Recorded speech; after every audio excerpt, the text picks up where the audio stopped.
여호수아가 죽은 후에 이스라엘 자손이 여호와께 여쭈어 이르되 우리 가운데 누가 먼저 올라가서 가나안 족속과 싸우리이까. 여호와께서 이르시되 유다가 올라갈지니라. 보라, 내가 이 땅을 그의 손에 넘겨 주었노라 하시니라.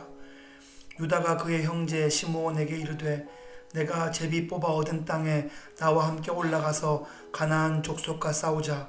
그리하면 나도 내가 제비 뽑아 얻은 땅에 함께 가리라 하니, 이에 시므온이 그와 함께 가니라.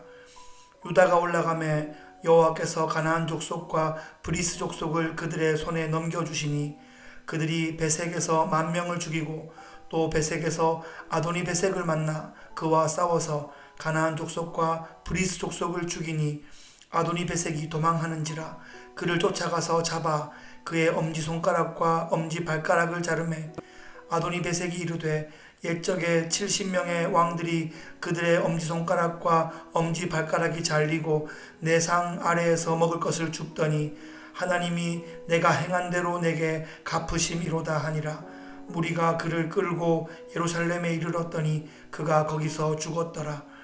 유다 자손이 예루살렘을 쳐서 점령하여 칼날로 치고 그 성을 불살랐으며, 그 후에 유다 자손이 내려가서 산지와 남방과 평지에 거주하는 가나안 족속과 싸웠고, 유다가 또 가서 헤브론에 거주하는 가나안 족속을 쳐서 세세와 아히만과 달메를 죽였더라. 헤브론의 본 이름은 기럇 아르바였더라. 사사시대는 여호수아가 죽은 후에 사울 왕이 세워질 때까지의 그 기간을 의미합니다. 왕이 없어서 사람들이 각자 자기 소견에 옳은 대로 행했던 그런 시대적인 특징을 가지고 있습니다. 여기서 왕이 없다는 말은 하나님께서 왕으로 다스리지 못했던, 아니 하나님께서 왕으로 다스리시는 것을 거절했던 그런 시대라는 의미도 있고, 또 실제로 이 사사시대의 이 모든 내용들을 정리한 것이 왕정시대일 것이기 때문에 그 시대에서 바라볼 때 왕이 없었던 시대였다라고 표현하는 것이기도 합니다. 사사기는 구약 역사 가운데 가장 어둡고 혼란스러운 그런 시대의 대명사입니다.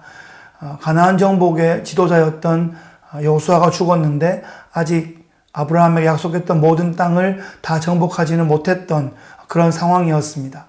여호수아 이후로 전민족적인 지도자는 나오지 못했고, 지파별로 사사가 나와서 주위의 가나안 족속으로부터 그 지파를 구원하는 그런 일들이 여러 시대적으로 중첩되어 일어났던 그런 시대였습니다.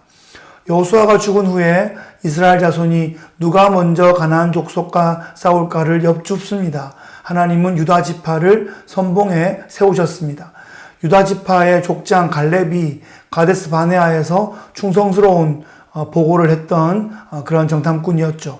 그리고 땅을 배분할 때 헤브론의 그 험지를 나에게 맡겨달라, 그렇게 요청했던 참 멋있는 족장이었습니다. 당시 유다 지파가 수적으로도 가장 우세했고, 또 우리가 또 기억하는 것이 창세기 후반부에 이집트의 총리였던 그 요셉과 또 야곱의 아들들이 만났을 때 그 베냐민을 놓고 총리 요셉과 협상할 때에 유다가 앞으로 나가서 베냐민 대신에 자신의 목숨을 담보로 하여서 그렇게 아버지 야곱을 생각합니다. 그때 요셉이 그 상황을 보고 이 형제들이 하나 된 모습을 보고 통곡했던 바로 그런 장면이 있었습니다. 바로 그때 유다가 네 번째 아들이었지만 모든 아들들을 대표하는 장자의 역할을 그때 보여줍니다. 그래서 야곱이 이 죽기 전에 아들들을 축복할 때 유다에게 홀이 떠나지 않을 것이다, 유다 지파에서 왕이 나올 것이다, 그렇게 예언하죠. 유다 지파는 시므온 지파에게 함께 전투에 나가자고 요청합니다. 시므온은 유다와 함께 같은 어머니 레아의 혈통적 뿌리를 가지고 있고, 지역적으로도 시므온 지파가 유다 지파 안에 포함되어 있는 그런 지역이기 때문에 지리적으로도 적합했습니다. 사사시대에는 통합적인 사령부가 없었기 때문에 각 지파별로 필요에 따라 서로 연합하면서 정복전쟁을 수행해야 했습니다. 유다와 시므온의 연합은 좋은 모델을 보여줍니다. 하나님은 유다 지파에게 가나안 족속들을 너의 손에 붙여주었다, 넘겨주었다 이렇게 말씀하십니다. 이미 넘겨주었다, 이미 붙여주셨다는 것입니다. 완료형입니다. 우리에게는 이런 완료형의 믿음이 필요합니다. 하나님께서 이미 우리에게 이 땅과 이 시대를 맡겨주셨다는 것입니다. 이제 우리가 믿음과 열정으로 헌신하며 한 걸음 한 걸음 전진해 나가야 하는 것입니다. 유다 지파가 아도니 베색을 잡아서 그의 엄지손가락과 엄지발가락을 잘랐고 그가 행한 대로 하나님께서 그에게 갚아주셨습니다. 유다 지파는 예루살렘과 헤브론을 공격했습니다. 한 번에 정복하지 못할 만큼 강대한 성읍이었습니다. 이 두 성읍은 앞으로 하나님께서 유다 지파에게 맡겨주실 것입니다.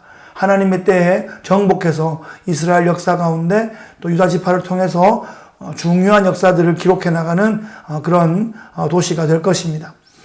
우리 시대의 면면을 보면 사사시대의 모습과 많이 오버랩됩니다.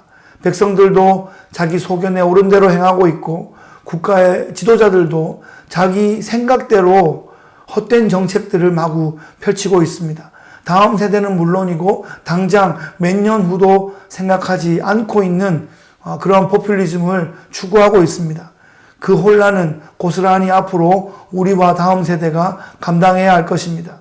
이런 혼란을 하나님께서는 이미 다 알고 계시지만 허용하시는 것 같습니다.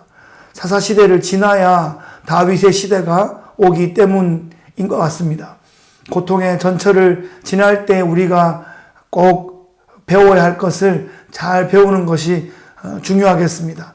사사기의 시대는 하나님께서 사사를 보내셔서 위기의 시대에 당신의 백성들을 구원하시는 이야기입니다. 그런 면에서 사사기의 이야기들은 절망의 렌즈로 보기보다 하나님의 구원의 렌즈, 긍휼의 렌즈로 볼 수 있으면 좋겠습니다. 오늘도 믿음으로 승리하시는 귀하고 복된 날 되시기를 축복합니다.